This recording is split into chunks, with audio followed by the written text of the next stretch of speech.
Yeah, Silent Hill TD, yes, what's up? Yeah, come on. I.O.W. Sports Network, late night edition. Let's go. Come on. We about to raise the bar. Wild card mark. Everybody grab a seat, cause you know we about to spark. Late night sports talk. Modelo Le Cigar. Man, you don't wanna start. Wild card mark. We about to raise the bar. Wild card mark. Everybody grab a seat, cause you know we about to spark. Late night sports talk. Modelo Le Cigar. Man, you don't wanna start. Wild card mark. Hey. L Boogie with the hot flame, ashtray full of top names, little tree for your membrane. This the 9-hour time frame. I just snatched up a 6-pack, got my hands on a lid pack, whipping up a little batch of snacks. Yeah, man, I think I'm all set. Late night, can't sleep. Go ahead and just tap in. Better grab you a cold one, and we about to get some laps in. Wild card on the microphone, he'll hit you with a couple flurries. Y'all need to just strap in for some entertainment sports commentary. About to raise the bar. Wild card bar. Everybody grab a seat, cause you know we about to spark. Late night sports talk. Modelo Le Cigar. Man, you don't wanna start. Wild card bar. We about to raise the bar. Wild card bar. Yeah. What up? Your man Wildcard Marv back in the building. I.O.W. Sports Network, I.O.W. Sports Show, Late Night Owl Edition. Yes, you see the headline. It's episode 443. And of course, it's Taco Tuesday. So the man with the Grandmaster plan, Randy Weber, is back in the building. What's up, Rand? What's up? How you doing, bro? Hey, what's going on? I'm here on a Tuesday. I'm here with good news and bad news. I'm with bad news because I just had to watch my Knicks not close out the series. But good news because the Giants had an incredible draft, and as my name suggests, we got Cam Scatterboo, and I've been watching his film, and that man is a honey badger, and I'm very happy about it. Nah, I love it, man. Look, Randy kind of gave the segue to it. We'll definitely talk post draft and the grades and things like that. You see the headlines. All right, we'll talk about it. But we about to dive right in this head first because I need to send Bobby Miller the link to this so he can jump in these comments. I'll do that in just a second. But man, NBA playoffs, man. Did your heart rate come down yet, bro? No. I'm waiting. It's I'm probably gonna drink something after this. Drink when you're happy, drink when you're sad, drink when you're sleepy. I was about to say, if you want to get a drink right now, I mean, obviously this is definitely a pro libation type of podcast. Oh yeah, that's a good idea. Here, I'll be right back. Yeah, take your time, please take your time, because while Randy gets his drink, I got my libation because my damn Lakers ain't worth a damn. Boy, they ain't worth a damn. All right. So as other teams are finding their way through this whole playoff, I think it might. Okay, it's over. It's over for my Lakers. And whose fault is that? Obviously, they're going to talk about it on all the channels. Who needs to be blamed for it? Whose fault is this? Whose fault is that? All right, look, I'm not trying to play the blame game.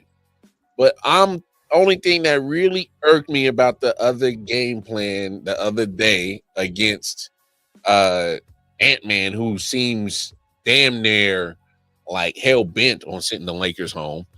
The only problem I had with JJ Redick's plan is, come on, man, why are we playing that many minutes for only those 5 players? You got a whole roster, use it. Like, there's a reason you have those other players on the roster. Even if they're not contributing from the offensive, use some of those guys to, bruise up the other guys. Slow down, Ant-Man. All right? The 15th guy on the roster needs to use all 6 of his fouls to just bruise up on Ant-Man. What else do I need him for? You can't use that guy to help slow down Ant-Man so you can help your team get the win. You're on the brink of elimination. You're down 3-1. I'm just looking at JJ Redick like, what's your plan? All right. You got to do something. You just can't use 5 guys. You know, this ain't the damn restaurant. We ain't shucking no peanuts while we waiting for our fries and a double stack burger. This ain't it. All right. Like, what are we doing? Yeah. If you want 5 guys so bad, JJ Redick, take your ass down to the restaurant and get you the cheeseburger. But you can't just use 5 guys in a playoff roster as if that rotation is going to. No. I thought it was a bad strategy. That was terrible. What are we doing? Did a Tom Thibodeau special. Oh, LeBron look, I get it. LeBron has mystified everybody and has defied time, but he's still 40 years old. Why is this man staying at 48 minutes? Why is he playing the whole game? Why? Why is Austin Reeves playing the whole game? Huh? Why is Luka playing the whole game? Yes, Luka is a great offensive weapon. We can't act like he's going to nitpick when it's time to play defense. That means he's going to be a liability. What? Huh? Do you think that the trade, because I remember when the trade happened between Luka and AD, and I was concerned about what the Lakers defense was going to look like. Now, the Timberwolves are one of the best defenses in the NBA. Do you think that also played a role here, or do you think most of those concerns were solved with the center that you guys got? No, it played a role. You know why it played a role? Look at how they are literally refereeing these playoff games. They're letting them bang. Mm-hmm. You know who's not ready for the physicalness? The Lakers. You know why?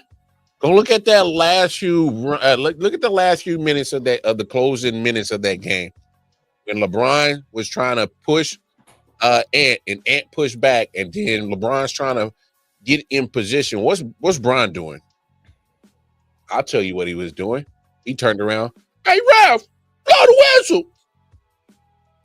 Blow the whistle. He's looking for the whistle. He's not looking for the physicalness. He's looking for the whistle. And these refs are people. Wake up! They're letting them bang in the playoffs right now. They're letting them bang. Mm-hmm. This is old school basketball. They're letting them bang. All right. Yeah, and I love to see it. I love to see Lakers are that increased physicality for the playoff basketball. I mean, I've been seeing in the Knicks Pistons series too. Randy, Knicks are built for banging. Pistons are built for banging. Indiana Pacers just sent the Bucks home because they are meant for banging. They're built for banging. You know who ain't built for banging? Them sissy boys in LA. And guess who's built for banging? The little small market team with the little Georgia country boy and Ant-Man, built for banging. Mm-hmm. You're letting them bang. This is why you're down 3-1. Yeah, that is true. That's a good point. LeBron at one point had the physical tools, even though he was always kind of like he would always prioritize trying to get the whistle. Luka has always prioritized trying to get the whistle. Neither of them are very physical players. Reeves is a kid, so that doesn't help. I think that is a big point, that the roster really is not built for physical basketball, especially with LeBron at his age. A 40-year-old that's getting brutalized, and you can't tell me as JJ Redick help balance the physicality out by using your 15th man, your 14th man who's not contributing nothing. Hey, you got 6 fouls. Make them count, bro. Mm-hmm. You got to equal the nastiness. They can't match it. That's why they're down 3-1. That's why they packing it down. Say what you want. They will be lucky to get this next game. they can't match the physicalness of Ant-Man and the rest of them boys in Minnesota. And it's in full display right now in front of us. Mhm. I don't know how people are not seeing this. LeBron ain't he's like, man, 20 plus year. Ralph, come on, man. That's one thing. Thibodeau made some mistakes in this Knicks game, but I will give him some credit that he did what I've been banging the table for a while now. He put Cat and Mitch in together, and that is exactly the kind of thing you do, especially with the increased physicality. You have Josh Hart, who's ready to hustle and wrestle with anybody for the ball, and then you got a double big lineup with Cat as the offensive big and Mitch as the defensive big. I think that the fact that we're aware that the playoffs are going to show that, I think Thibodeau making that adjustment, I think, is absolutely a sign that the good coaches are ready for that. The good coaches know that that's what they're preparing for, and they get the fighters in. Yep. And you have to have fighters to do that with. You got to. Now, saying all that, watch these other series and how because it's almost the same trend going in other series. This is why Houston has a chance knocking off Golden State. Despite the huge disparity in experience on Golden State side of being in the playoffs, is getting mitigated by the physicalness of these young bulls in Houston. Because the same thing that's happening in majority of these series, if you're paying attention, you're letting them bang. And guess what? Houston is not backing down from Draymond Green and the bully antics and those shit. They're not backing down from your shit. They're not scared of you. They're saying, hey, you old fart, you can try them old gimmicks that's been working for you for the last 15 years in that little dynasty. We don't give a damn about that. I'll bust you, old dude. Jalen Green and them young dudes is not scared of Draymond Green. I'm telling you this right now. Watch the game. Yep. They bang it. What I will say, though, is in the games that I've seen between the Warriors and Houston, I noticed this also in the game before the playoffs where they played against each other, that the Rockets are doing a lot of foul baiting. And I think that their strategy, and I mean, I hate foul baiting and I hate to give credit to it, but I think that it's smart when you're playing against Draymond Green, because I think they know his reputation with the refs. And I think that knowing that and deciding, well, we're going to flop then, because they're not going to trust Draymond Green. If it's kind of gray, they're going to assume Draymond did something because he's Draymond. I think that they have, even in the increased physicality, I have seen some flopping from Houston, and I think that that's very much targeted specifically at Draymond. And that also kind of does nullify the thing that makes Draymond as good as he is, because of his physicality, because of the fact that he's willing to like get rough and play dirty. If now he's in a position where he can't because he's gonna get fouled out, then you've really mitigated the damage that he can do. Now that's a fair point as well. So I mean, you look at those factors that is, I think that's a fair assessment on that as well. But I mean, I just think there's such a growing thing right now that they're just telling us like, hey, and shout out to my man Melvin Wall, Man Down Sports. He brought up a good point. You look at Joe Dumars, who just got basketball head of operations in New Orleans. He's an old school head guy. All right, he was in the ear of Adam Silver, and Melvin put me hip to this. He said, "All right, well, I'm gonna help you change the outlook of our NBA." And at this point in time in this playoff series, and it mirrors some of what Joe Dumars played when he played. That's what this looks like. And it's no surprise that he's going to go to New Orleans. And guess what? And this is, I'm hoping what he does in New Orleans is change that franchise around. That would be dope because they need it. And I think Joe Dumars is going to be the one that's going to be like, all right, you're on the clock, Zion. It's either going to shit or get off the pot. And I think that's where still do want to probably he's probably already had those conversations with Zion. If I was Joe, and I'm just using my kind of psychology thinking brain that Joe has already had these conversations. Like, all right, Zion, this is real shit or not? Like, what we doing? Right, exactly. Like, stop teasing. Like, either be what you were brought in to be, or we will trade you and get a haul. But you gotta be on the court or don't be on the court, basically, right? Like, we gotta do something. Do something. As of right now, Boston is really waxing the shit out of Orlando, so that series is about to be over. That's unfortunate that this series is going this way. I had more high hopes for Orlando in their showing. I thought they would put up more of a fight. It just didn't mature it. All right. There are a decent amount of first round series that I more or less predicted were going to be this way, but that have basically been one sided. I mean, like OKC, Cleveland, and Boston, I did predict to all be sweeps. Yeah. And I mean, isn't it? Aren't all of them about to be? I think Boston has won all of theirs. I think Cleveland's won all of theirs. OKC, I'm sure, has won all of theirs. Oh no, Magic stole one, and then so Magic stole one. Cleveland's up. They swept, so I was expecting that. Right now, Golden State is up 3-1 in that series, but hey, every game for that series has been close, so don't let that. That one's been close. Knicks and Pistons has had its back and forth. I predicted a sweep. That hasn't happened. So I don't know. I was not the only one to predict a sweep.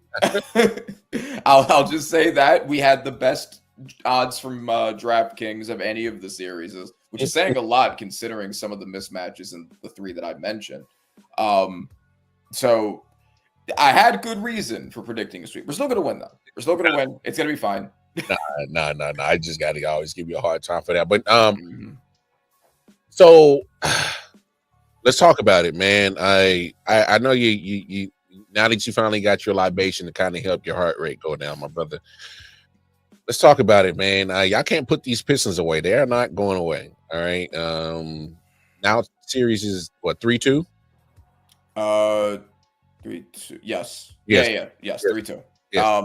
Yeah, and I mean, in this case, we were tied, going, like, exchanging leads, and the main reason here was, and this is a problem that I've suggested for since last offseason, was eventually going to bite us.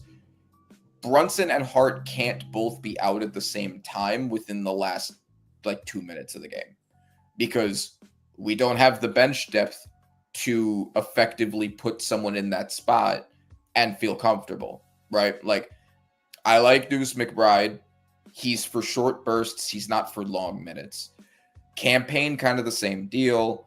Precious Achua is very inconsistent. He's shown some flashes of promise, but I don't want him in there for a long period of time, right? Like, if you look down the bench, aside from Robinson, who really shouldn't be a bench player, there really aren't any people that I can be like, all right, if Brunson's out in the fourth, I'm fine putting this guy in instead. We don't have that. So if you have Brunson, who was got hurt his ankle and was out for that period of time, and Hart, who got massacred and hit the floor pretty hard, and then he went out, they both got that New York grit, so they came back in, but it took a while for us to stop the clock to get them in.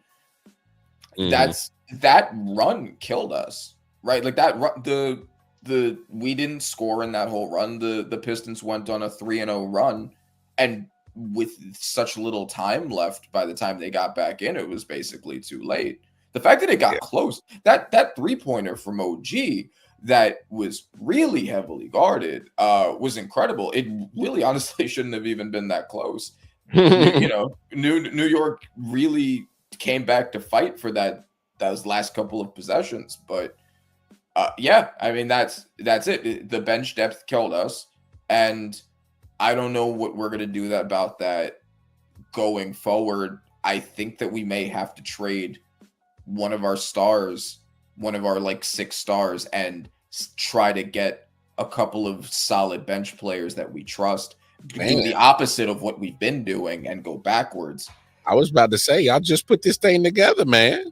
Yeah, I know, but that's the problem. We can't have them playing 40 minutes a game. Like everyone's getting hurt, everyone's getting tired.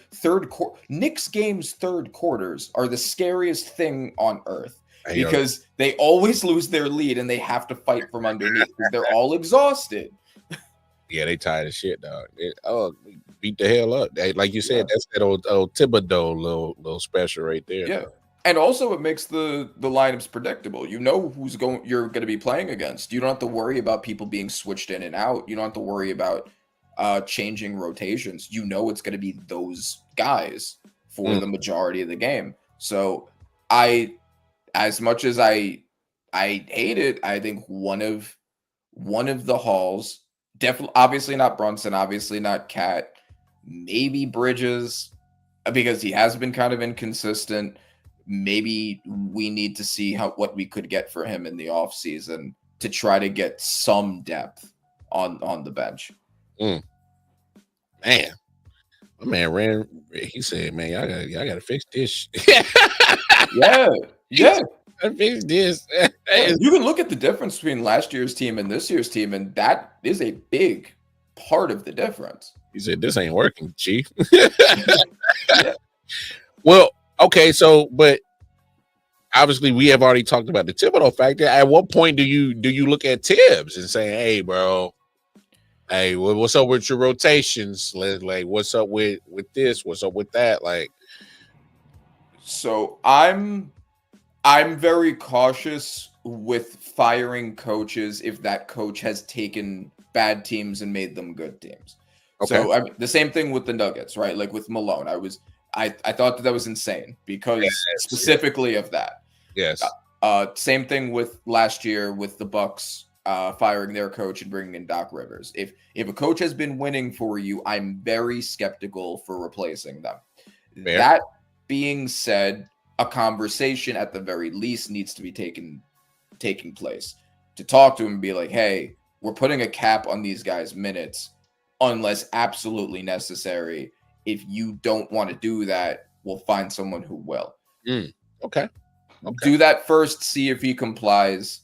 If he refuses, then maybe shop around. But I don't know who's going to be a good head coach that's going to be available. You know, the players that we've had on this team have basically all developed with Tibbs. So you never really know what that's going to do. Yeah, but there's a Mike Budenhauser. There's a Frank Vogel. These guys won a championship within the last 5 years, just sitting there on the couch. Just saying. That's true. And I guess maybe, yeah. And Malone too, right? Like, I don't think he's been picked up. And Malone. Yeah. Guy just won a championship 2 years ago, just gets fired from some. Yeah, I never really spoke on that. That was probably one of the craziest things I've ever really seen, bro. Mm-hmm. Yeah, it was. And I think that you could also, I mean, the reason that they gave, which I don't think is a good reason, but like it was the defenses, like that his defenses haven't been really good. They wanted to do something with the defense. The problem is they don't really have the personnel to make a great defense. They don't have the. Your center is an offense first player, just like ours is. Exactly. He's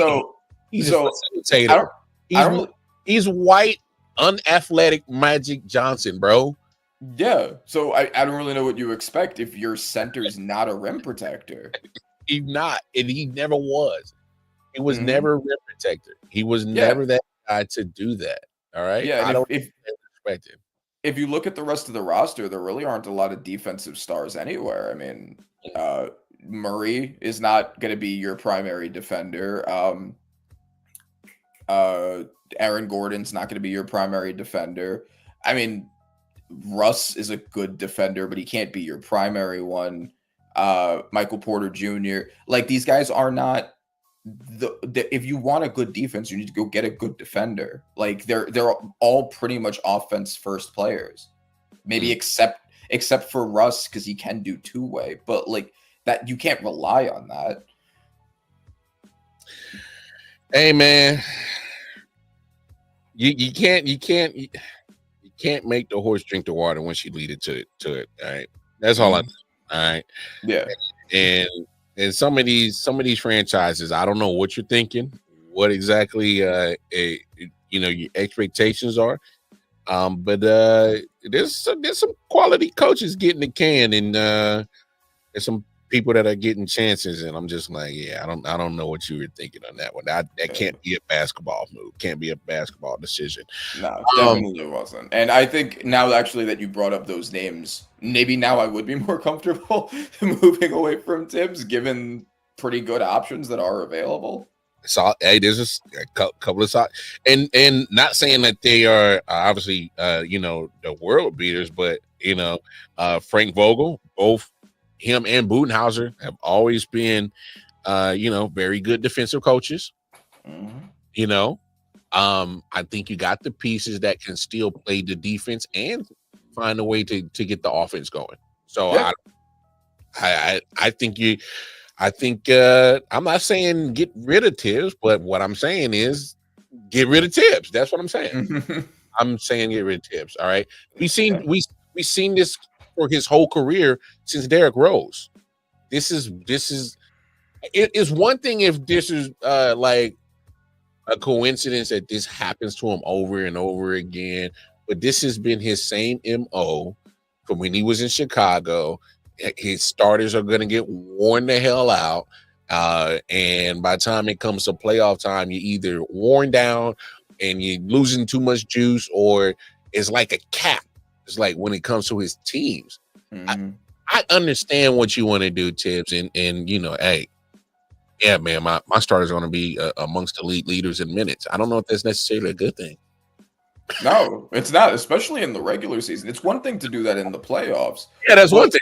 I don't know if that's a good thing. Yeah, exactly. But like, if you do that in the regular season, like so many of our guys were hurt last year going into it. Thank God we didn't have like an insane amount of injuries coming into this playoffs. But it hasn't worked for Tibbs in 11 years? No, and he's stubborn, and that's a big problem with him. And that's when I talk about the conversation with him, because I think it's a good way to start the situation where you have the conversation, and then you tell him like, "Look, we're putting a cap on minutes." Well, that's why I think we have the conversation. Yeah, guys, this is his same blueprint that hasn't worked.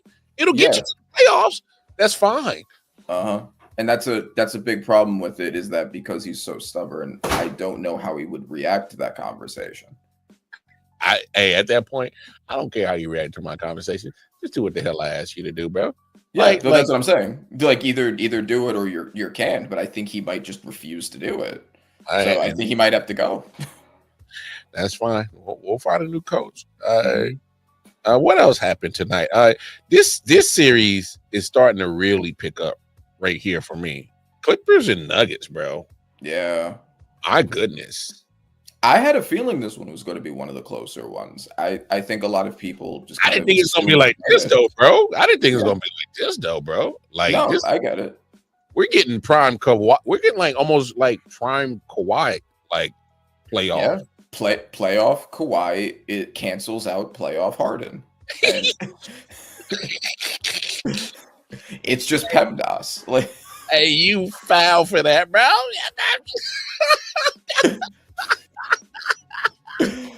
And I mean, I remember when the series was going to start, because I remember saying that I think that too many people were ready to just be like, of course the Nuggets are winning. They got Jokic, but like, if you look at the average talent level for the whole roster, I think the Clippers have a better talent average. If you look at Kawhi, Harden, who was playing great while Kawhi was hurt, Zubac, who has been an all-defensive player this year. He's playing like he's owed some money, bro. Yeah, no, he's been great. Like, they got guys there, and also they're a much better defensive team than the Nuggets are, while still also having a very good offense. So I'm not surprised that the Clippers aren't laying down for the Nuggets. My goodness. But like this, I didn't expect it to be like this. I'm not gonna lie to you, Randy. I for sure thought, I'm like, all right, let's showcase why Jokic should be MVP and let him mess around and get his triple doubles and just and then here comes Jamal Murray.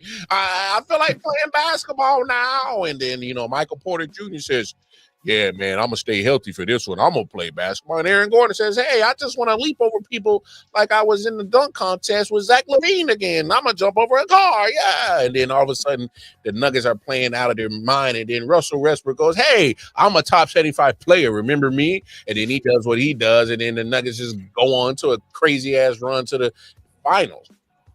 And then Clippers say, "Nah. Hold up, player. Hold up."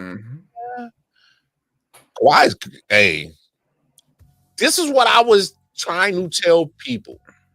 When this Kawhi shows up that actually is healthy, is on the court, he's a top 10 player without a doubt. Yeah, that's the big problem with him. It's the availability. It's to an even greater ceiling versus floor situation than like a Zion, right? Like Zion is a great player, but he's just not there a lot. Yeah. Kawhi is a top 10 player, but he's not there a lot. But once you get him into the playoffs, he does turn up for them. And he has absolutely turned up for this one. And they've needed him to. And it's a good thing that he has been for them. Needed every inch, needed every last bucket, every last assist, minute, everything that he's contributed. They've needed everything because it's been a drag out, literally like a heavyweight fight. They're going back and forth. They're throwing bows. They are throwing bows, and this series to me might be obviously right now just might be the probably most entertaining series, just because the unpredictability of this series right now is absolutely bonkers right now. Because I have no. Usually you can get a glimpse on how series are going to go. Yeah, I can't pin this one down.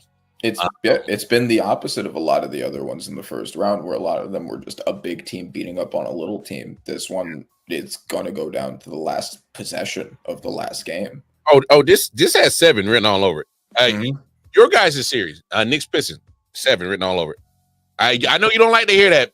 Not happening. It's next game. It's over. It's over. Oh, okay, Randy. Okay. All right. I mean, look, this is why we have this platform, for you to have your opinion. And I am going to let you believe that, sir. It's 7 written all over it. All right. All right. We're on this show right now. We're making our predictions. So we got our predictions for game 6. I'm just letting you know, because you're going back to Detroit with all this momentum, with this juice. They say, man, we took that game in the Garden. Let's go back to Little Caesars, have some pizza. Yeah, we took 2 games from them in Detroit, though. So ain't no thing.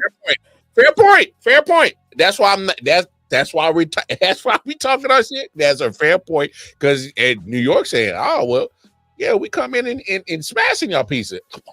Pizza. Yeah, give me that shit, bud."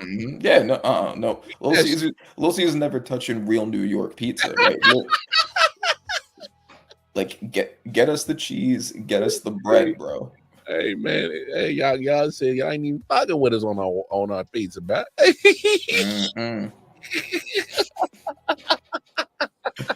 All right, but that's for everyone watching the show. That's the prediction. Mars got this game going to 7. I got this game going to 6.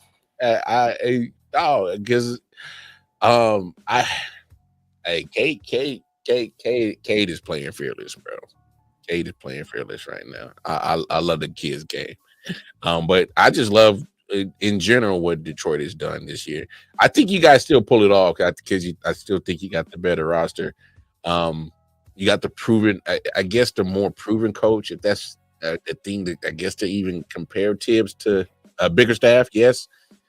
More experience. Yes, that's as far as I'm willing to go. More experience. Yeah, it's more right. More sure. I mean, like right now, Bickerstaff might be the coach of the year this year. So, but also you have to factor in the fact that the reason why he's coach of the year is because he turned out around the worst team in sports to become a good team. But they still were the worst team in sports. They give you credit for that nowadays.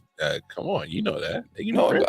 I give credit. I give credit to that too. But if you think about it, you don't win coach of the year when you have a great team, because you should have a great team if you have a great team. Exactly. But with that's kind of. But sometimes I think that's detriment to winning so much, because I don't think that's fair.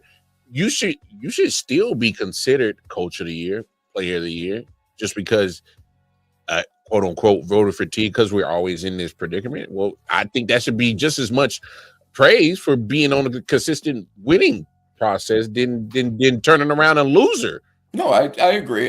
But what I'm saying is that we are considering that, like, we're having the Thibodeau versus Bickersnaff competition as far as who's the better coach. Yes. Even if we were to land and say, like, well, Bickersnaff's the better coach, look what he's done with this roster. We are therefore accepting that this roster's not that good. Yeah. And that means we are accepting that the Knicks have the significantly better roster. Therefore, we are concluding that the Knicks win in 6. Hey, my man really just tried to he just Jedi mind fucked me, tried to full circle that shit real basic quick. PEMDAS. I know, I peeped that. You got to remember, man, I didn't get a psychology major, but I am such a psychology thinking motherfucker. That was nice. That man just tried to Jedi just do me in like that. Pause. That was not even fair, man. But let's get to the gusto, man. Because my man ran. We actually were able to have a quick little insight to a draft, some draft coverage before I had some other prior engagements, but we was able to get an hour in. And if you saw, I did post some clips of it, and I think I thought they came out dope. Let's just talk about the elephant in the room. Get it out the way. Where are you at in this whole Shedeur Sanders situation? My man goes 5th round to the Browns. Speak your piece on it. Let's get the elephant out the room, already out the way, so we can actually talk some draft stuff. Okay. So I have changed my opinions a lot as the draft kind of went on, because when the Giants traded up and took Jackson Dart, I was livid. I was furious. Mm-hmm. Then I saw the Saints also pass up on Shedeur.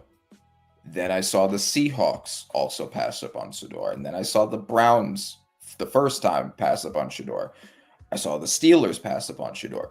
And so what that told me is, okay, maybe there's more to this than I originally thought. Maybe this wasn't a purely fan base conjured up, well, we don't like the guy because we think he's cocky. We are going to pretend like he's worse than he is because we don't personally like him. Because they did that with Caleb Williams last year. Like, because he painted his fingernails, everyone was like, okay, like, well, clearly he's going to be out of the first round, right? Like people, they do that. So I thought it was just that. The fact that the teams also seemed to agree, and for him to fall all the way to the 5th, and then kind of thinking about it in context, like, well, there was that time where he did blame his O-line and running back for a loss, which is not a great look. And then the reports came out that Dayball and him had a really bad interview, and that he had really bad interviews with every team. I get why we chose Dart over him. Because if the talent level is, I still think Sanders was QB2. I still think Sanders, on a pure talent basis, was the second best quarterback in the draft. Mm-hmm. If the gap of talent between Sanders and Dart is close, but Dart doesn't have all the other stuff coming along with him, I get it. I get Dart. I still don't like us trading up for Dart. I do not think Dart was worth 2/3, especially knowing that guys like Royals and A.O. Maynor were going to go past 99, where we would have been able to pick one of them. Mm-hmm. I think that the most likely situation is that Dart is going to end up being a serviceable backup. I don't see him as a likely starter. I think his ceiling at best is Brock Purdy if you get a really good situation around him, which we're not really close to doing. So, all that being said, I think that there's a mix of things going on with the Sanders situation where some of it is like I still stand by that the reaction to him being cocky is overblown. I still think that the way that other past quarterbacks who were equally or even more cocky did not get the same treatment as Shador.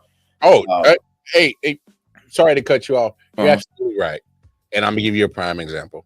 There's a guy named Baker Mayfield in first overall, literally on national TV, grabbed his genitals and told the opposing team to suck his dick. Mm-hmm. And now we know in hindsight he shouldn't have gone first overall. He Went should have first at overall. best he should have at best gone third overall if we're just going by how their careers have gone since.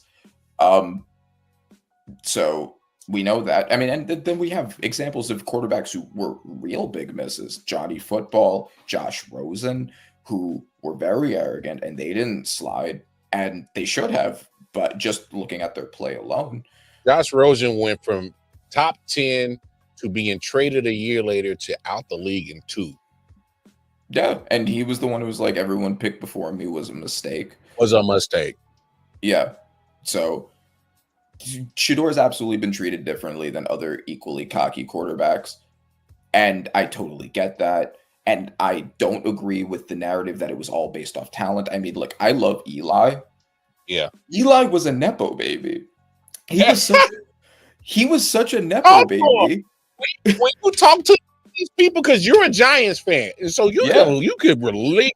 Talk to these people, bro. Eli was such a Nepo baby that his football-connected family forced him off of the team that drafted him. And people were so worried about because Dion had suggested he might do that. Eli already did do that. Nobody punished him. There was no major league outcry for him to be like humbled publicly. It wasn't Humbled. there. Yeah, it He needs to wasn't get there. humbled. What? Yeah, Thank you, man. Yeah, when a lot of quarterbacks or a lot of players, you know which kinds, are cocky or talk shit to the other side or whatever. You know, it's them being tough. It's grit. It's old school football. You know, like back when men were men before everyone was soft and woke, whatever. But like when Shador does it, it's problematic and he needs to be humbled.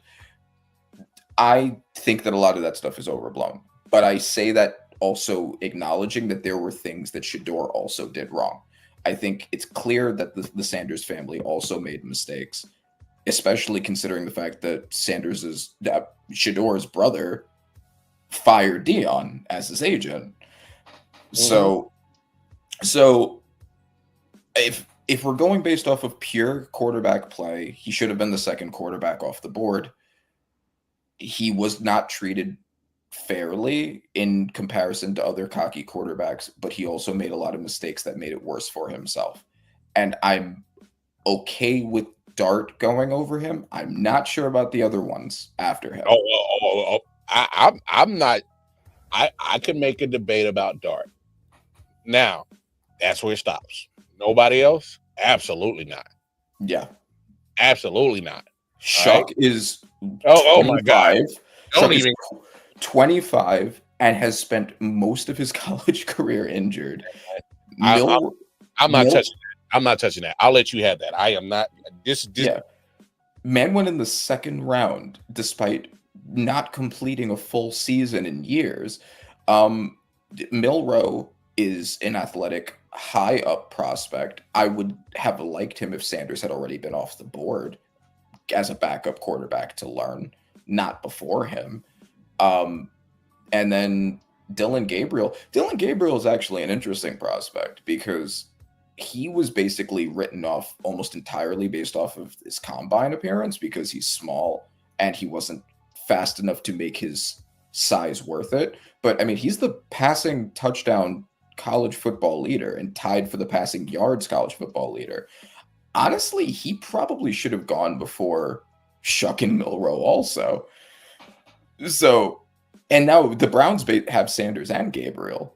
He's also Dylan Gabriel also been in the league, well, in college football, damn near 7-8 years. So I mean, right, of course, you know, obviously counting stats, you know, all of that. Yeah, but I mean, it's still impressive. No, I feel you, but no, look, man, a lot of your sentiments, I'm with you, and look, I don't understand why it.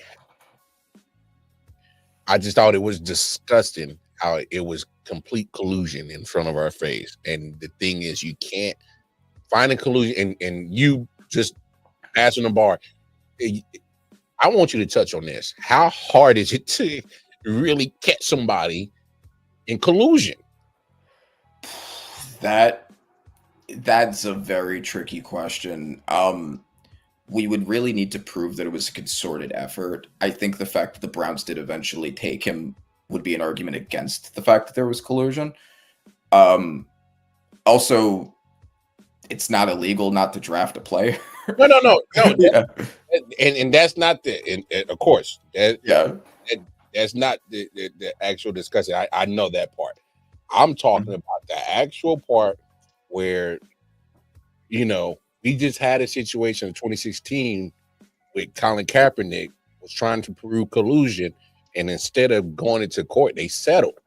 All right, and that doesn't mean that they were guilty, but I mean, Randy, we can read between the lines. When they settled, it was more like, yeah, we ain't pulling back no curtain on this shit. Get this motherfucker this money, get the fuck up out of here. Yeah, and also there is a difference in the Colin Kaepernick situation versus this because Kaepernick was also alleging racial discrimination because this was as a result of the Black Lives Matter protest. Yeah. Sanders, it would be a huge reach for Sanders to try to prove that, even though, I mean, we know that race played a subtle role, but that's really hard to prove, especially with Cam Ward being taken at the top. So it is different, but I get what you're saying. I think I can't give legal advice, and let me start this whole thing by me putting that on the record right now. This is not legal advice. Yes, please. Yes.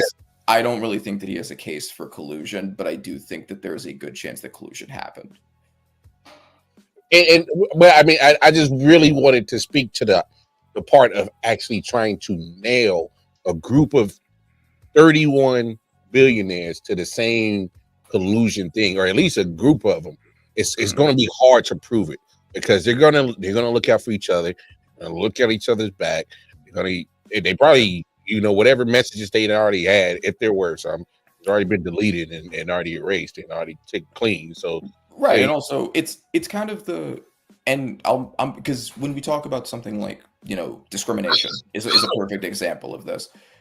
And I'm not even saying that this is that, but I'm saying as a parallel, if you try to prove that someone you weren't hired because you fell into a suspect class, all they really have to do is give a reasonable justification that's not based off of that, and there are plenty, right? Like they could just point to any of the number of things that I just said and be like, this is why we didn't draft him, or we thought this guy was a better scheme fit, or we liked Milroe's upside, or Chuck is older and more experienced and more NFL ready, right? Like, they can spin it whatever the way they can. Right, exactly. And like, how do you? These are like subjective things. Like, how is a judge going to know that they're lying based off of like football analysis that are not even really objective anyway? I mean, the prank shit, and then I know it just didn't happen to Shador. I thought that was very distasteful because it just didn't happen to Shador. It was distasteful all around, pranking anybody. That was disgusting. They need to find a way to punish not only that employee who let the information get leaked, but that they can find a way to punish that damn kid. I don't know how you do it, but Yeah. I guess you punish the kid through the dad, and then let dad just be mad at son for forever. I don't care. Whatever. Yeah, maybe dad has to pay a fine. Yeah, I mean, I'm willing to go as far as lose your job because you shouldn't let that type of information get out. I'm sorry. Mhm. I'm sorry. That's totally information that should not get out. Yeah. Period. 100%.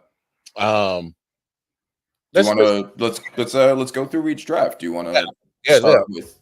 Do you want to start with our teams, or do you want to start in the alphabetical order? No. I'm just going right here. Right here. Let's go your division. Right there, Washington. Right there. Okay, so Washington. I really liked this draft. So they took offensive tackle Josh Connerly in the first. I think that makes a lot of sense.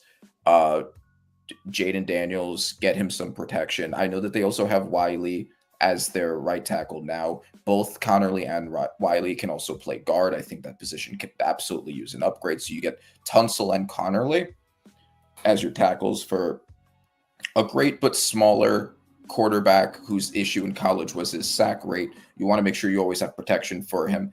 He does like to run, so you want to make sure you have run blocking, want to make sure he doesn't get hit. All of that. Yeah. Trey, so I love that. Trey Amos, I also love that. I think that he was a first round talent that fell to them. I'm not sure why he fell to them, but he did. He one of the better cornerbacks in the draft. So I love that for them. And I think that overall, I give their draft a B plus. And the main reason why I won't give it an A is because they really did need to address edge, and they didn't address it at all. I got you. You're on the Eagles right now, so kind of just hit the hot spots because I got the joints on like a minute apiece for each team. Okay, so Eagles, a lot of people really loved this draft. I didn't, and it's not like out of Eagles hate because they had one of the best drafts last year, and I was totally open to admit that. Yeah. But I don't understand why they traded up for Jahad Campbell. I know that there were rumors that the Browns were trying to go for him, and they did take a linebacker, but that was a weird choice to me. And then Makuba over Xavier Watts was a weird choice to me. I like Robinson, but not necessarily as their third pick. Yeah, I mean, I think this was kind of a mess. Cowboys, loved the Cowboys draft. I hate that I love it, but I love it. Oh, wow. Yeah, they got their first 3 picks were all first round talents that fell to them. And that's kind of crazy. I know that a lot of people were harsh on the Booker pick. I'm not. They needed a guard. I don't think you can invest too much in the O-line. Zach Martin did retire, and he was possibly the best guard in the draft. So I think that made a lot of sense. And then even if you think that was a reach, they got a bargain with their next 2 picks in Ezeraku, who fills a need. And Ravel doesn't really necessarily fill a need because they have a great corner duo. But because he's coming off of an injury, I like the fact that he can sit before he's ready to start. Yeah. He doesn't have to start immediately. And then they got just good players. They got another offensive tackle. They got a running back who also has pass catching upside. So, yeah, I love their draft. Giants draft. I'm much more positive now on Abdul Carter than I was because now I'm not really thinking as an analyst anymore. I'm thinking more so as a fan. I'm super excited to see him. Darius Alexander was an amazing pick to put next to Dexter Lawrence that fell to us at great value. Cam Scatterbo, fucking honey badger. He's going to run into people. No one's going to be able to tackle him. Love that. Marcus Mbao, a great steal to put at tackle or guard. I would have taken Caden Prather or Ricky White instead of the tight end that we took, but I adding to our tight end room is not a bad thing.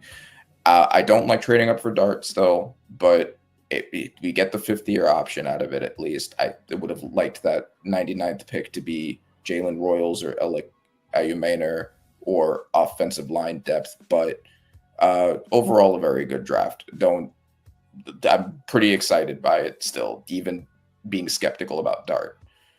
Yeah, I feel you. No, I think you kind of hit those analysis right on the head. It's funny because we were chatting offline when I was like, "Oh, trade no," I said that got to be Shador. He was like, "Nope." And sure enough, I'm like, "Wow." All right. Next round, who we got? Oh yeah, we got AFC West right here, Denver.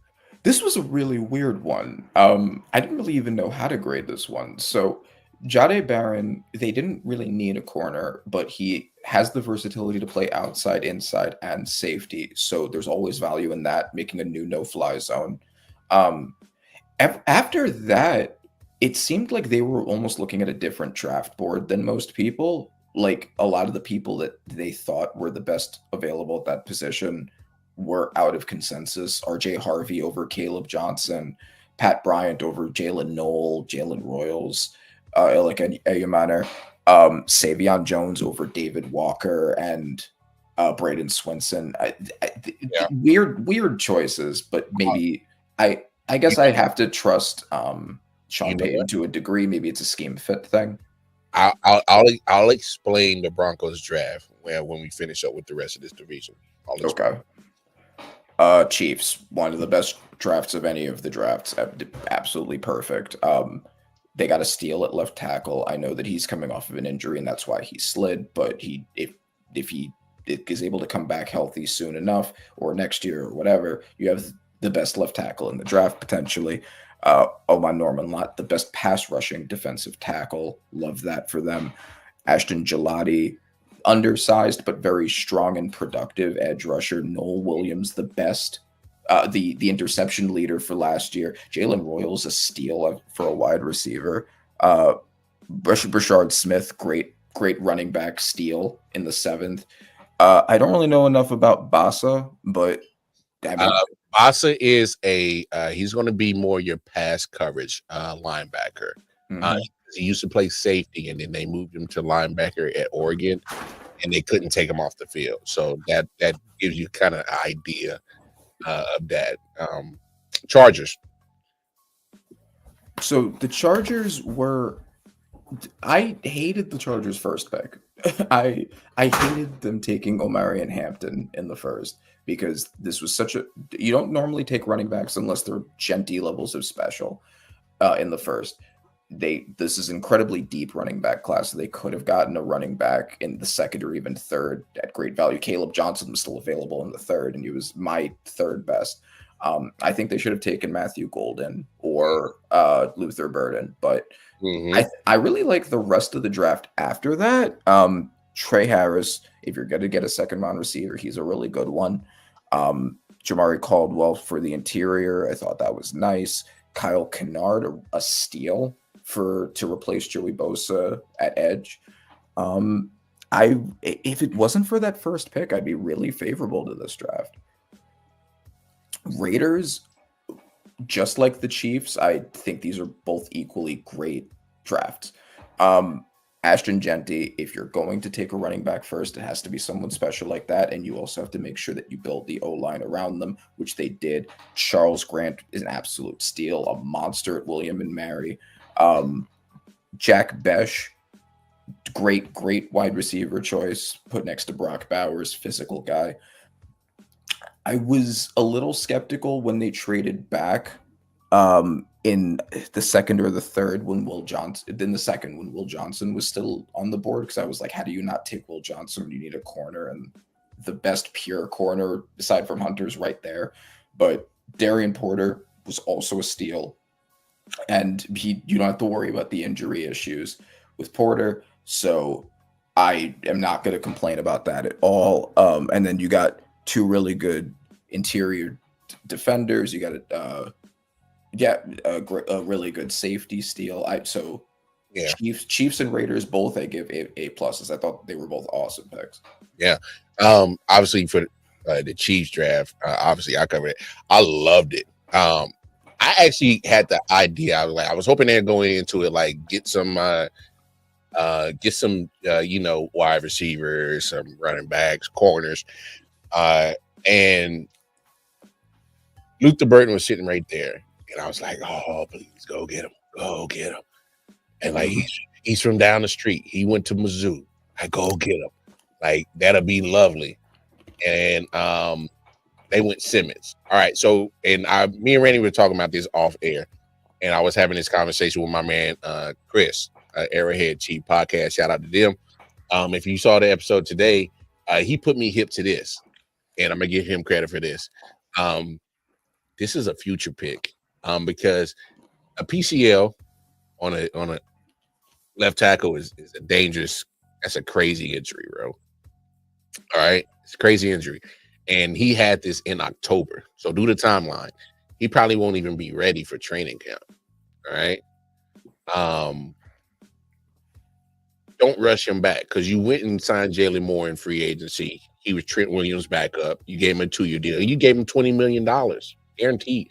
So you got to make sure that he's at least this option this year. Let Simmons sit. Let his body get fine. And like we were saying, if he didn't have that injury, that's a top 15 pick. Mm-hmm. Yeah, 100%. He probably would have gone before Campbell. Yes. So this is a red shirt year, I would say. Let him rest. And shout out to my man Chris on that take, Arrowhead Chief Podcast. Y'all make sure y'all tap in with them. That was a fantastic take that I'd love. But my take on this draft, and I'm glad that Brett Reese doesn't listen to jokers like me, because sometimes, all right, I was totally wrong on his strategy that he should take. This was if you look at what he's done in the offseason and what he's done in the draft, it's such an old school move. He's building inside out.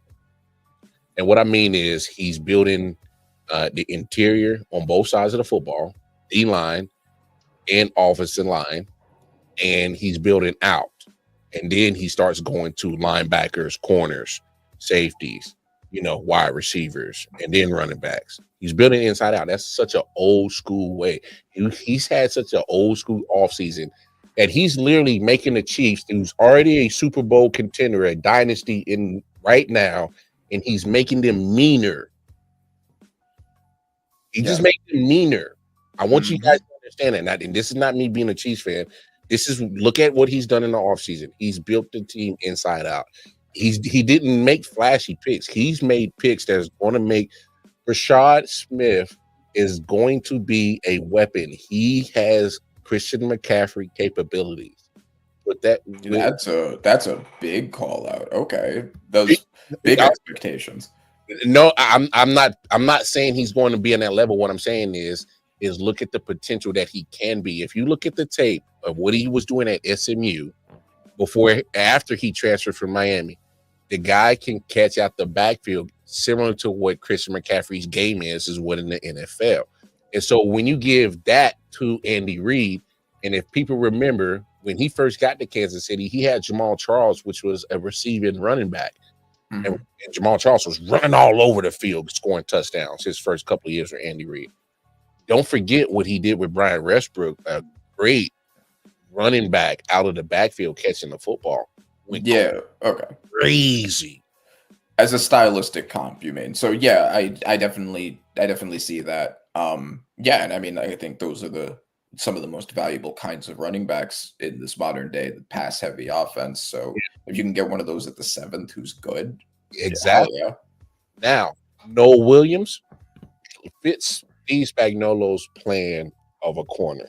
He is a man v man. Just lock me up with wide receiver 1. That's my assignment all damn game. I'm not getting tired. I'm in that mother pocket. I'm in that motherfucker's pocket all night. And he might get me, but I'm trying to take his lunch money all day. What's good? Mm-hmm. He's that type of corner. Yeah, and got good size and obviously incredible ball skills, and that's one of the most important things for a corner. Now, to explain the Denver Broncos draft, to explain their whole offseason, and this is why I'm going to say this right now. Chiefs did what they needed to do, but they're going to have competition in this division, and it's going to be directly from the Broncos. They have gone so defensive heavy. I hate what they've done in the offseason, and I hate what the Ravens done. And I mean that in a good way, because they are direct competition for the Chiefs. Mm-hmm. And both of those teams, they went so defensive heavy in the offseason and the draft. It was a direct reflection of Patrick Mahomes. This guy right here. They're tired of this motherfucker, bro. They are tired of him. And if you look at what the Broncos and the Ravens, what they done in the offseason in the draft is so defensive heavy. They are going to load that defensive up on both of those teams. And they're going to say every time we see this light-skinned motherfucker, we tired of him. They are going to try to abuse him. They are tired of him. And I'm telling you, you can't when you see this guy in your roadblock every year of getting a Super Bowl, you just like, all right, we'll figure out the offensive side or just give us enough. But I'm tired of this mother right here. And this is a direct reflection of that. The Broncos are tired of it. And you saw what the improvement they done last year. That was unexpected, but I think they're ahead of schedule. But it happened. So now they loaded up on defense. They got the best corner in the NFL in Surtain. They gave him more help. And they probably got the best corner in the draft, all things considered. If you don't consider Hunter a pure corner, and if you factor in Johnson's injury, Barron was the best pure corner. Hey, at least the best pure corner / safest. Oh, and what did the Ravens do? They give Hamilton a safety that can let Hamilton just run all over the damn field between pretty much everything down, and then Starks just run all over the field from linebacker up. They literally did that. All right. Mm-hmm. The Ravens they're tired of this guy. All right. What do you think of the choices given the positions they took? What do you think of how they ranked the player at the position? So running back, like I said, RJ Harvey over Caleb Johnson, which was not consensus. Pat Bryant over a bunch of wide receivers that wasn't consensus. Savion Jones, right? Like they took players that, like, if you had asked most people who is the next best player available at this position, they would not have said the one that they took. Why do you think they took who they took? Scheme fit? That can be your only. To me, that's your only go-to reason for it. Because look, we understand when this draft, you're hoping your scouting department has done their due diligence, and you hoping your coaching staff done their due diligence. That hey, my coaching style does it fit this player? Mm-hmm. And he fit what I coach or my mantra or my philosophy on defense or offense, especially with your coordinators. That's why that it's instrumental. That relationship between GMs, scouting department, and coaching staff needs to be. They need to be in love with each other. Mm-hmm. You know what I'm saying? Like, yes, they're gonna fuss and fight like a marriage, but it's all for the same goal. So, yeah, I know, I get it. You do have to figure out like how the player works with your team, right? So like if you have like a really zone heavy coverage, you don't want like a sticky man corner who's not really good in zone. Even if you're the next best in a vacuum. You got to see this shit on film. And this is what's crazy with and not the backtrack on the Shador thing. Put the film on. Or better yet, what are his teammates saying? What is his competitor saying? Mm-hmm. Or what are the people around him saying? You know what I'm saying? Right. And you also have to, so like SLNOE, for instance, was probably most people's next best receiver. And he was, in fact, the one taken immediately after Pat Bryant. But he's a speedy slot guy. They do already have that in Mims. I don't know if that's necessarily a reason not to take another one. I don't think he's so good that you stop taking slot receivers or anything. But that may have also been a justification. Like, well, we have a speedy slot guy. We don't really have this kind of guy. This completes the offense more, even if in a vacuum, Noel is more talented, right? Like, maybe there was some of that was involved. I mean, obviously, you know, I would love to sometimes, you know, if one of these teams ever had the balls to just go ahead and just have their whole draft war room just video record. I mean, if they had the balls to do it, I don't think they would. But All right, let's go to the next division. You just brought up the Ravens. You want to do the AFC North? Yeah, go ahead. Ravens right there. Another A+ draft for me. Yeah, I'm not always huge on taking a safety, but it's the bottom of the first. He was the best one, and they did need that. Now they have probably the best safety duo in the NFL, or at least a good shot at it. My goodness. Mike Green, we're gonna have to talk about a little more after this whole thing, but from a pure talent perspective, you have a top 10 talent, probably just from a talent perspective, edge 2, and they managed to get him in the bottom of the second. We'll talk about why. Emory Jones, they definitely needed to fill out the O-line, and they got not only a bunch of really good offensive linemen. I love that they stole Dellinger in the 7th, but they got versatile ones that can be moved interior and exterior, a lot of them. So I love that for them. Tyler Loop is very interesting, which implies, I guess, that they're moving from Tucker. Steelers were weird, and I'll talk more about this because we only have a minute for each slide, but Derek Harmon, good pick. Caleb Johnson, great running back steal.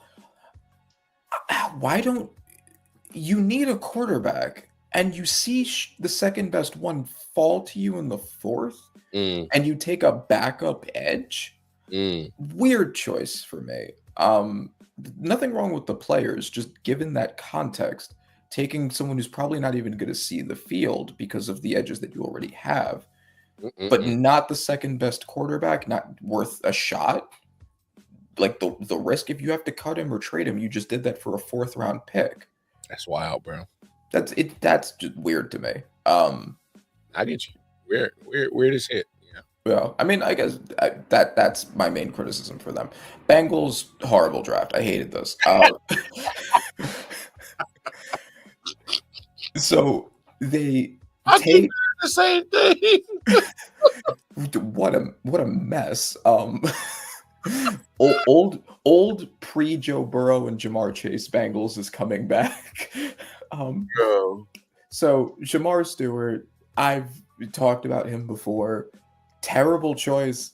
He's a project. They fell into the Trayvon Walker trap of the freak athlete who was not a good football player in college, hoping they can make something out of him. With guys like Ezeraku, Green, and Pierce, even if you have off-field issues with Pierce and Green, Ezeraku was right there.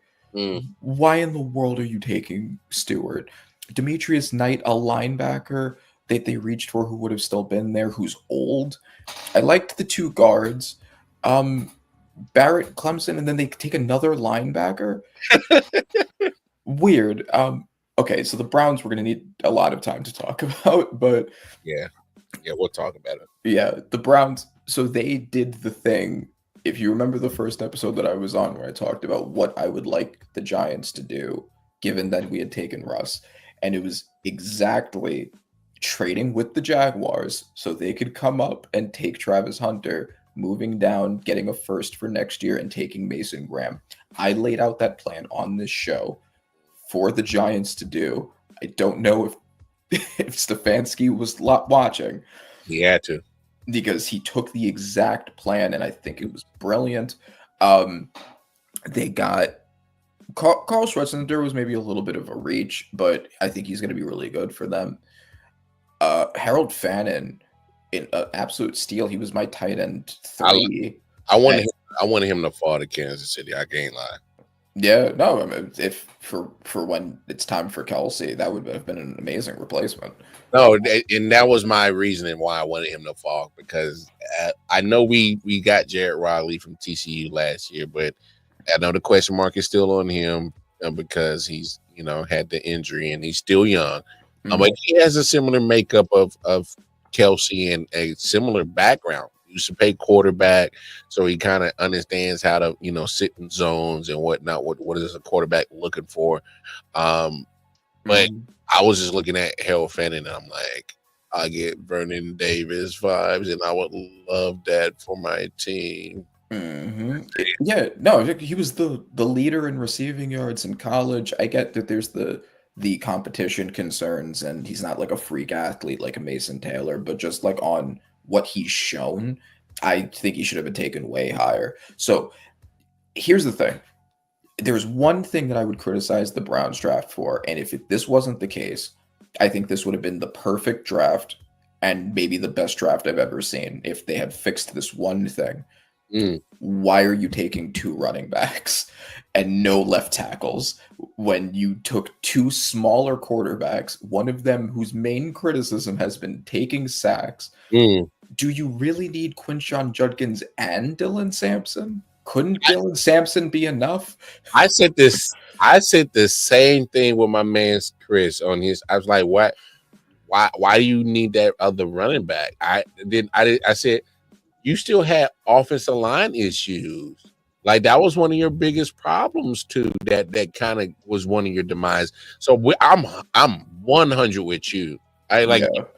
Okay, you made the and we talked about that pick live. Okay, we understand that. All right, cool. I understand some of those picks, but then once you get to Dylan Gabriel, everything past that, I'm like, what are y'all? What? So if I were to go back and fix it, what I would have just done was, Ariante Ursary was still on the board.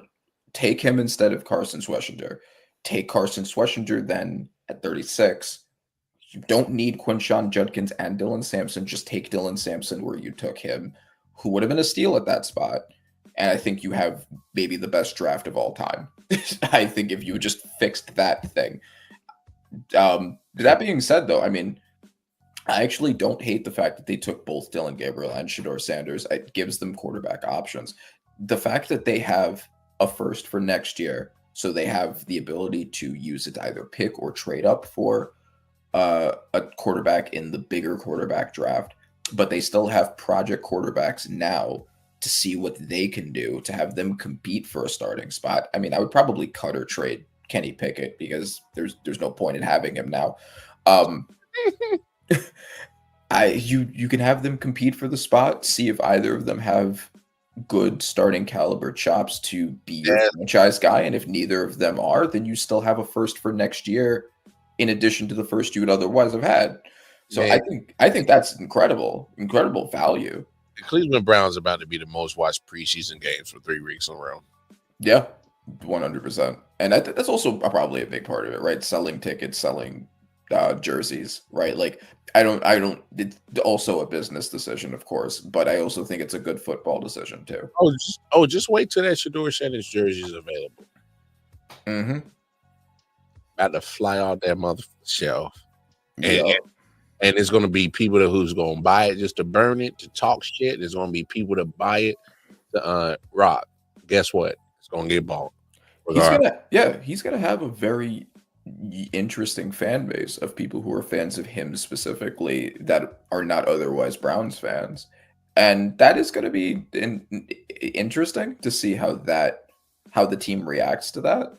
I'm a root for him, but I can't wear no damn Browns uniform, Brad. I'm good on that. Not after them giving Watson a guaranteed contract and also being horrible forever. The loyalty for my team won't allow me to do that, and the actual fact that it's still the Cleveland Browns. Like this is still a trash ass franchise. I don't want to be associated with wearing that shit, bro.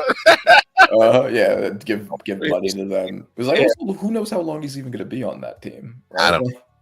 I wouldn't be surprised if it's some type of funky ass trade bait. I wouldn't be surprised, man. But anyway, let's move on to the next slide because I know I don't want to keep you too long. Minnesota Vikings, I think they had one of the worst drafts of any team. This is an absolute mess. So I actually like the Donovan Jackson pick. I think he was a reach compared to most consensuses, but considering how few picks they had a guard need. He's a great guard that's versatile to move to tackle. I think you take him. Don't worry about reaching because you don't have the picks to get him later. Ty Felton, why? Tyrion Ingram Dawkins, why? Weird. weird choices of the places to use it. No secondary, no cornerback or safety, which was their biggest need aside from guard. Mm. I don't get it. I would love to know what their thought process was for taking Ty Felton. And what was y'all thinking? Yeah, wasn't even the best wide receiver available, but you didn't need one anyway. Yeah. Packers, another weird draft. So I loved the first pick of Matthew Golden, first wide receiver taken in 23 years. I think that was absolutely the right choice. They needed a wide receiver. What? After that, got weird. So they reached pretty far for Anthony Belton, who was projected at highest to go in the third, but possibly the fourth. And this was when there were really good cornerbacks which they didn't touch until the seventh. Late. Yeah, late with a project, and they could have had Savone Revel, who was sitting right there. I don't know. Darian Porter was also sitting right there if they didn't want to deal with the Revel injury. So I don't get that at all. I think they really reached for the edge that they took. I don't really get a lot of those picks.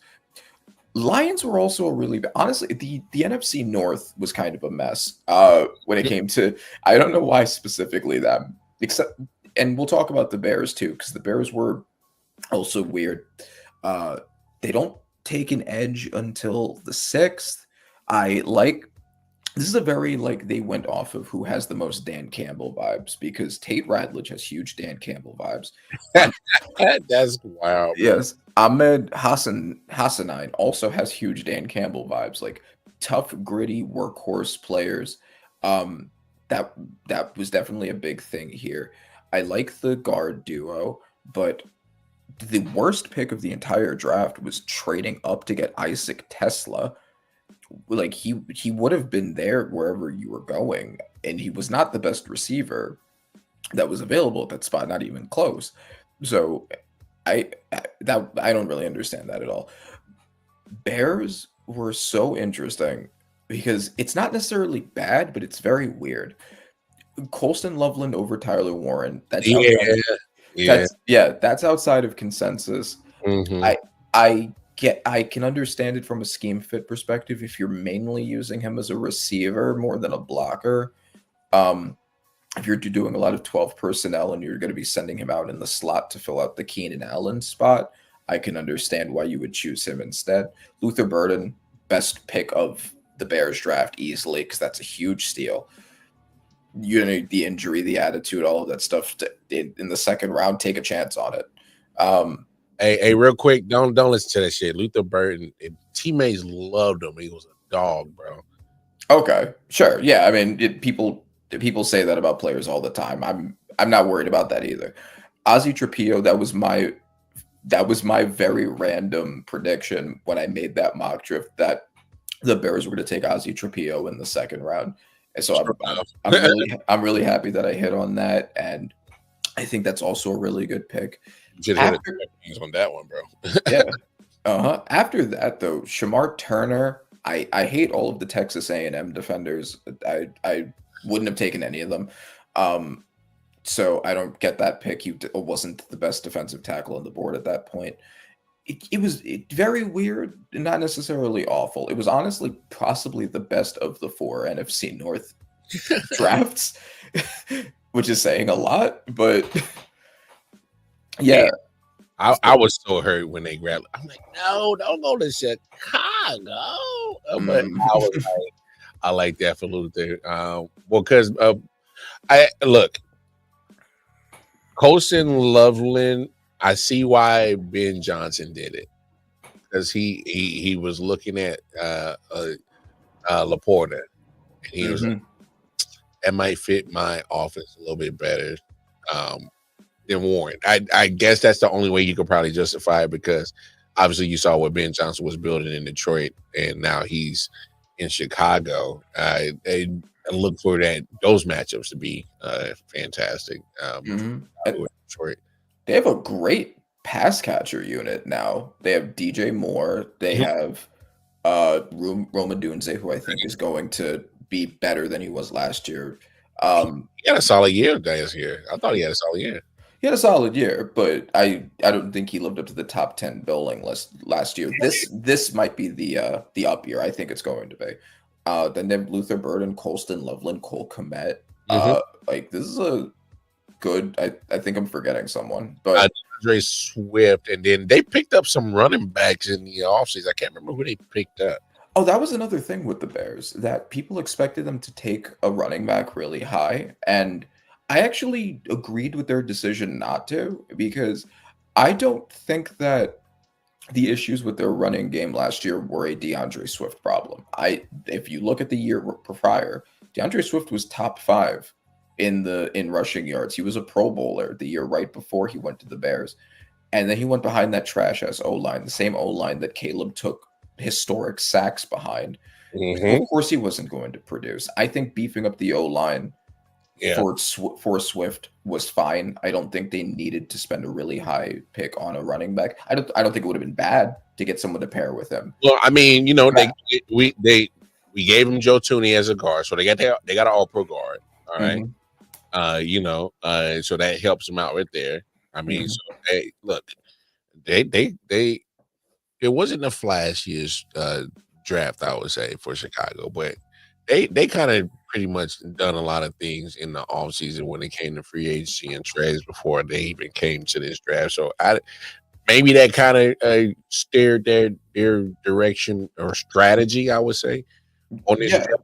That probably was like, maybe we can just tune up some depth chart picks right there and see what happens. Maybe we right. And they got a tackle that can play left or right. They're probably going to put him on the left, on the opposite side of the right tackle that they already had, and they fixed the interior. So this team should look a lot better. I know that's always the case with the Bears. Everyone projects that the next year will be different, but with Ben Johnson and a much better O-line, I can't imagine it not being.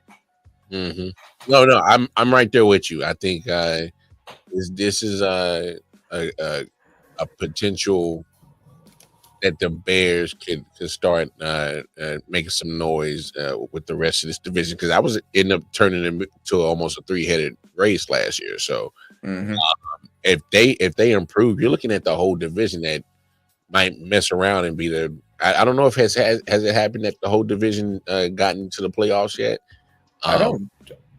That's a good question. I don't know. I don't think it's happened yet, but if the Bears can, I'm not saying it will, but what if they sneak in and be one of those wild cards? Because Ben Johnson has already shown that he can make some offensive, some good offense. Don't act. I mean, the Detroit went under his ram was top 5, if I recall, damn near every year. Yeah. So yeah, I think that could the Bears are going to be a really interesting team to watch next year for sure. Just saying. I don't write the Bears off, is all I'm saying, as in saying they're just typical Bears. I think they were finding ways to win last year, early in the season. They was being too boisterous, and the stupid idiot deal had the situation in Washington, and then it went down here after that. Offensive line play was horrendous. Like my man ran infamously. Make sure he reminded you of how putrid that offensive line play was. So yeah, but no, let's let's get to the next grade right here. Yep. Ooh, this might be my worst. 49ers, really. 49ers were really bad, in my opinion. Maybe tied with the Vikings. Michael Williams was not in a vacuum the best edge at that position. I had Ezaraku, Green, and Pierce all ahead of him. That being said, though, considering that they had lost interior help and the fact that Williams can play inside and out, I thought there was value in him for them specifically. Then they reached on Alfred Collins. Did not like that pick with other better D tackles that were there. The 49ers are always kind of weird because last year I thought the same thing when they took Ricky Purcell in the first round, which was really on nobody's board. And they seem to do that a lot, where they'll pick players that you don't know or aren't on the consensus boards. Yeah. And I don't really understand a lot of those players, but I think a lot of them were reachers. Seahawks, I thought had a really good draft. I really liked a lot of the moves they made. I know that they'll always tell you like don't take a guard in the first round. If you have a 5-position dominant at each 5-position guard right there, and you need an interior lineman, you take him. So I love that they did that. I wouldn't have traded up for a Minwari. I would have just let Xavier Watts fall to me. But I don't hate that for them either. I think he's going to be really good for them. I just think they could have gotten better value if they just sat back and took Watts.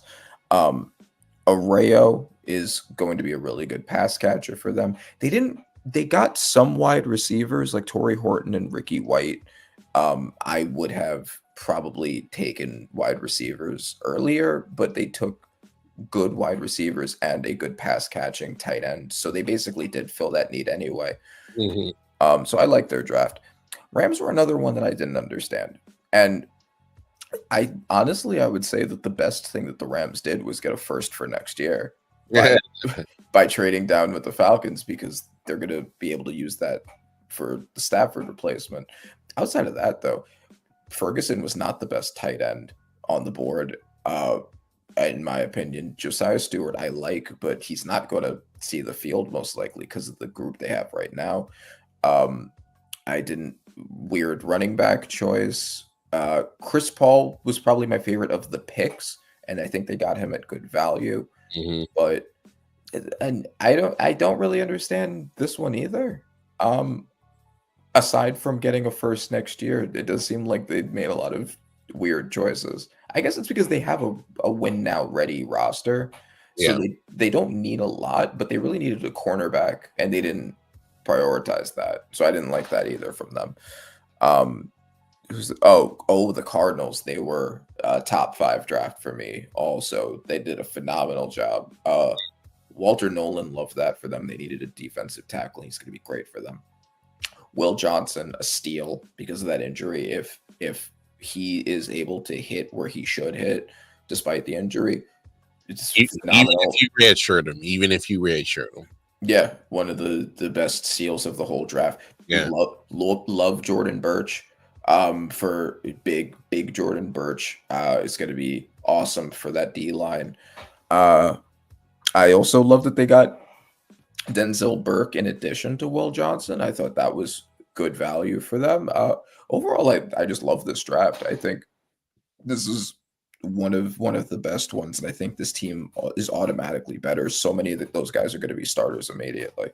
Yeah. Don't be surprised if they have one of those. They're one of those teams that does that turnaround. Yeah. Don't be surprised, because they I think they kind of floundered down the stretch of the season last year, but they were kind of competitive at beginning to mid. So we'll see what happens with the Cardinals. So don't sleep on them either. All right, who we got? The South, NFC South, Tampa Bay.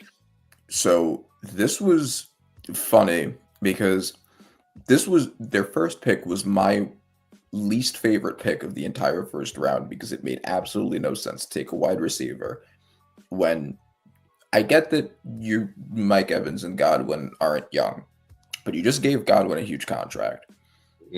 I get that he came off an injury, but again, you just gave him a huge contract. The money.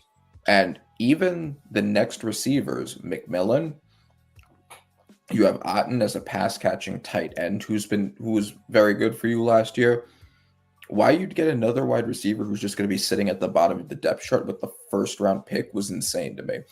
But they really made up for it with the rest of the draft. Benjamin Morrison, great value, again, because of the injury. But if the injury situation pans out, then you have a phenomenal cornerback. I love my steal. I'm just going to finish with them quickly first. My steal, David Walker. I knew that David Walker was going to go lower than he should, and I'm glad they got him. I'm also glad that they got Elijah Roberts, and they got the heaviest player in NFL draft history, Desmond Watson. So imagine a defensive line with Vita Vea, Desmond Watson, Elijah Roberts, who's almost 300 pounds as an edge. That's a lot of beef. Yeah, try getting around that group. Hey, damn a tush push, bro. Mm-hmm. And yeah, so on top of that, they got 2 great cornerbacks. So I actually ended up really liking the Bucks draft overall, despite the first pick. Yeah. Saints, I'm gonna give them I guess maybe an A- or a B plus. I love the Kelvin Banks pick. They didn't overthink it. They got a tackle to replace Ryan Ramczyk. Wow, I'm so behind. No, it's all good. No. Okay, we'll talk more about it after. I'll go to the Falcons and then we can kind of go back to whatever. Falcons, great choices of players, poor value for players. So Jalen Walker, love that choice for them. James Pierce, great player. I don't know if I give up a first round pick to trade up to go to a position that I already just took. They did that. That was easily their most important position. So I get wanting to double up. But they needed it, bro. They really needed it, bro. They did. They wasted literally a Super Bowl caliber secondary and let them out there to dry because they couldn't get no pass rush, bro. And that was with Grady Jarrett on there, and it started showing his age, and that's the reason why you move off of him. It was bad, bro. I get that. I think that considering that the edge class was possibly the deepest class of any position, that you could have gotten a really good edge just by sitting there, even if they weren't going to be as good as Pierce. True. So I don't know if I would have made that move. Xavier Watts is another one. Xavier Watts was the steal. I think he was the second best safety. And he fell to them really late and passed a lot of safeties that were worse than he was. So I kind of dinged all the teams that took a safety aside from Watts, except for the Seahawks, because I understand why they prioritized them and worry. But they gave up a lot of draft capital and they already didn't have a lot of picks. Panthers love their draft. I think a lot of people at first criticized them for taking a wide receiver when they had a historically awful defense in the first. But like I just said, this is a very deep edge class and a very deep defensive tackle class.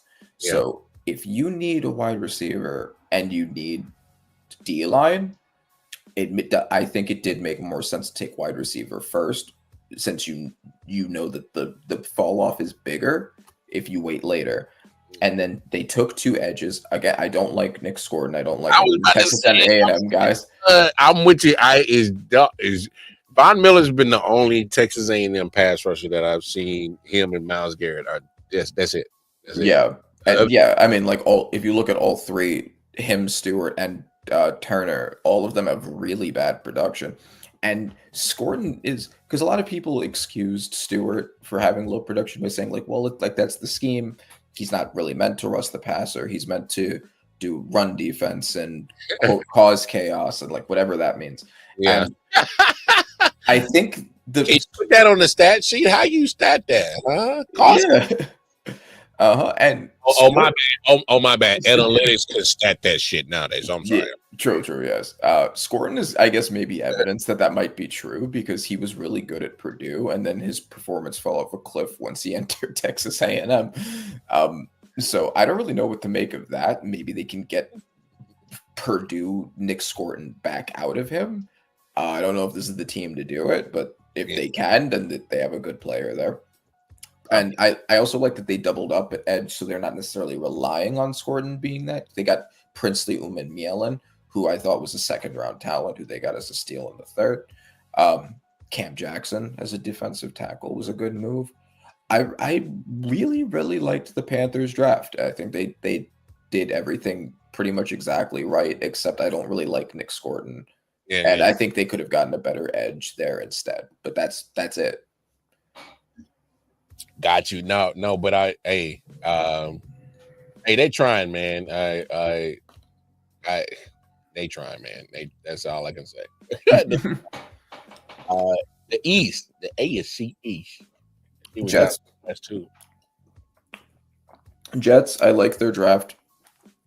Armand Membu was absolutely the right pick to take there. I don't think that Mason Taylor was the next best tight end. I think it was Fannin, but with Taylor's athletic upside, I understand why they would have chosen Taylor instead. Azariah Thomas was a bit of a steal at that spot, and I thought that was a really good choice to fill the DJ Reed hole, put him next to Sauce. I really like that for them. My main issue with this draft is not the fact that they didn't take a quarterback, because I can understand not unnecessarily taking a backup quarterback and just waiting until next year. My biggest issue is, why are you taking Arian Smith at all? Arian Smith had a drop rate of 22%. Oh, yo, that's crazy, bro. Why are you taking him in the 4th? Yeah. Patriots, great draft.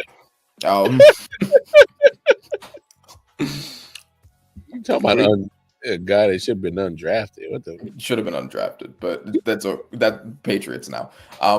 Love Will Campbell. I don't care about his T-Rex arms. He's a great tackle. I'm not worried. I don't think you just take a player and you move him to guard because of his arm length. If you can play, you can play. Mm-hmm. Travion Henderson, at first I was kind of skeptical about taking a running back in the second. I thought maybe, especially with Luther Burden still there, you should take a receiver. But I think they really made up for it with good value throughout the rest of the draft, because they got their really good pass catching running back in Henderson. They got Kyle Williams, who I think is going to be a very good receiver for them. They got Craig Woodson, who's a good safety. They got Braden Switson, who is a steal at edge. So I think the Patriots did a great job. The Dolphins. So I'm grading them badly, despite liking a good amount of the players that they chose. And the reason why is, you had one main mission to come into this draft with, which was to protect Tua's brain from exploding. And you take Jonas Savia, who's really the only pick that I give a high grade to, mainly because of that. Great versatile offensive lineman that can move to all 5 positions. Love that for them. But you don't take a primary tackle anywhere. You take 2 defensive tackles. Did you need the second defensive tackle? You couldn't have taken an offensive tackle there. Hey, Randy, they grabbed 3 of them. Yeah, they took 3 of them. No offensive tackle. That's insane to me. That's negligence, bro. Yeah, that's negligence. I don't care how good your D line is if two is throwing up gang signs. Your season's over. All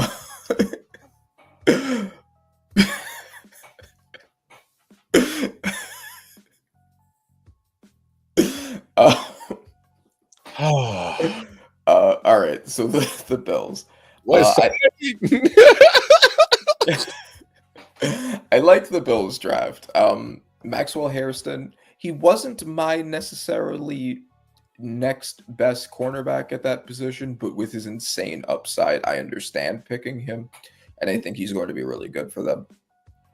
I kind of like the big and little group that they made at the defensive tackle. I don't think I would have traded up for Sanders, but getting Sanders and Walker together, I think, is going to be good for them. Landon Jackson was an awesome pick in the 3rd. Caden Prather in the 7th was, the guy I wanted the Giants to take in the 7th. But the only thing I guess I would ding them for, and I know that their GM went on a radio show to yell at podcasters who made this point, so maybe he's going to come and yell at me. We'll see. But they did not need to take 3 cornerbacks. I think they could have taken an X wide receiver instead of one of those cornerback picks. I know Caden Prather is an X receiver, but he's a 7th round project receiver. I would have taken. I get it. I understand. I think you could have accomplished that with 2 cornerbacks, though. I think you could have, and then you would have got Randy. They sick of this yellow motherfucker. They sick of him. Hey, no, you got to look at what they did. They're sick of this guy. They did what Buffalo did exactly what Baltimore and Denver did. They are sick of this motherfucker here. Okay, but the flip side to that is the Chiefs' defense had done a lot of the heavy lifting last year, I and an X receiver would be the way to mitigate I that. understand that, but the they're still they're still in the mindset is if I can, especially Buffalo, if it only took this motherfucker 13 seconds, I need to make sure he got no seconds. Mhm. They're sick of him. All right. No, look. D tackle, edge. All right. They had to get younger. They had to get younger on defense. They had Yes, to. All right. agreed. All right. So D tackle, edge. All right. Another D tackle, corner. Take a tight end. I didn't understand that. All the tight ends that you already got. Agreed. Yeah, exactly. That also could have been a wide receiver. Now, okay. I'm with you on that one. That could have been a wide receiver right there. All right. And that was round 5. Cool. It was still value at wide receiver around 5. I think you missed right there. I'm with you on that. But rest of their picks, besides that, taking that tight end, and other than that, it was looking at this guy and they said, "Nah, man, I loaded up, and we need to get younger." So I think they killed 2 birds with 1 stone because they finally moved off of Von Miller. They finally redid their safety room last year, and so they add to it in their secondary this year. Mhm. It made perfect sense. Just for me. So I actually kind of thought they actually I think we got one more slide left. That Yeah. was Sure. Okay. All right. the South.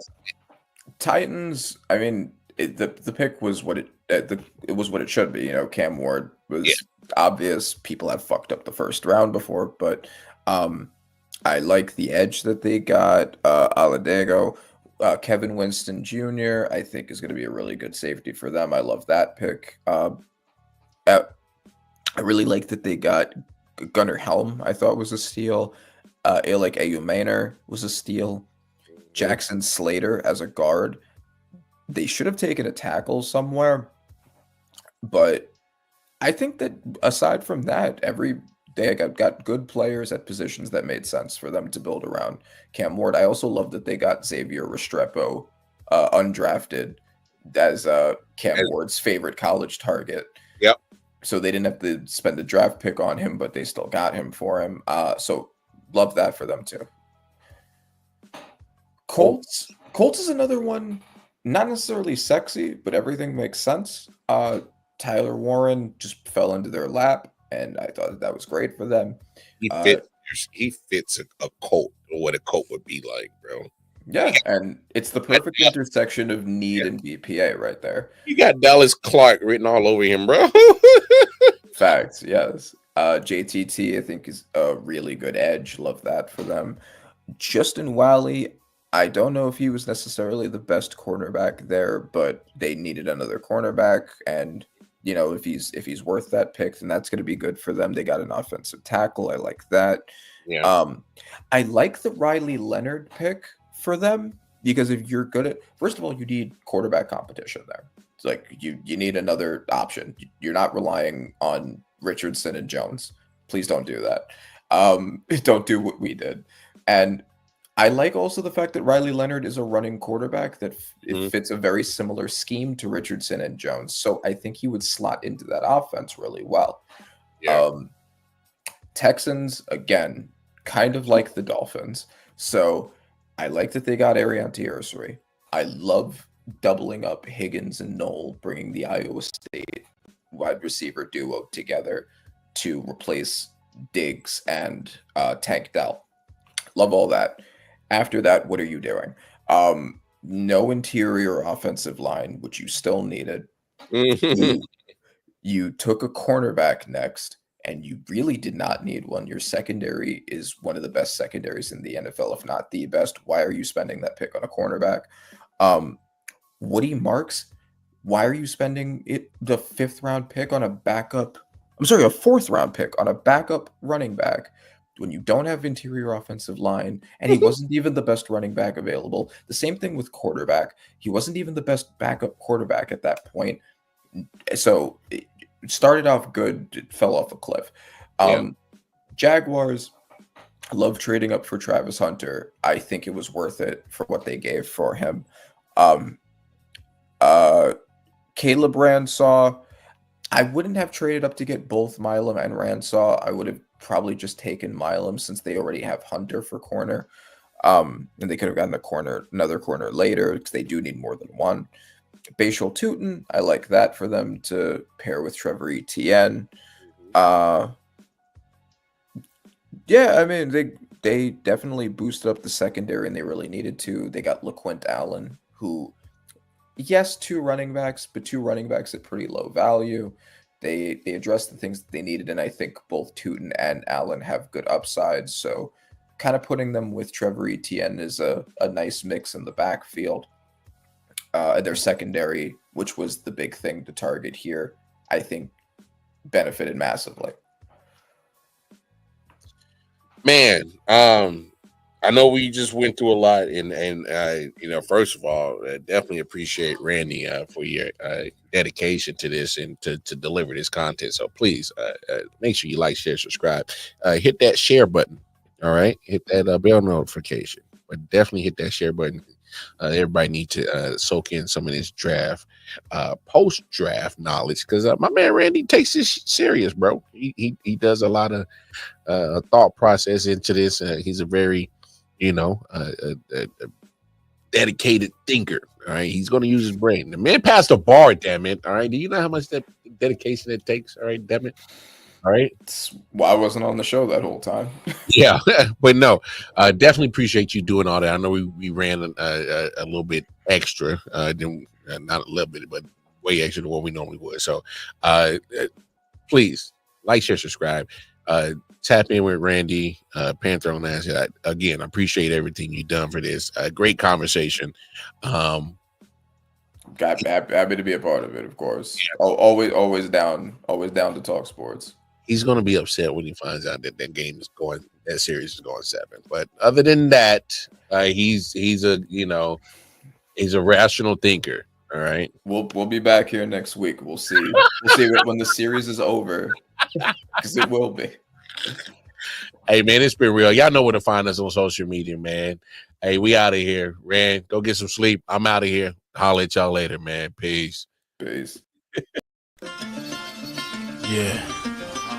Silent Hill TD, yes, what's up? Yeah, come on. I.O.W. Sports Network, late night edition. Let's go. Come on. We about to raise the bar.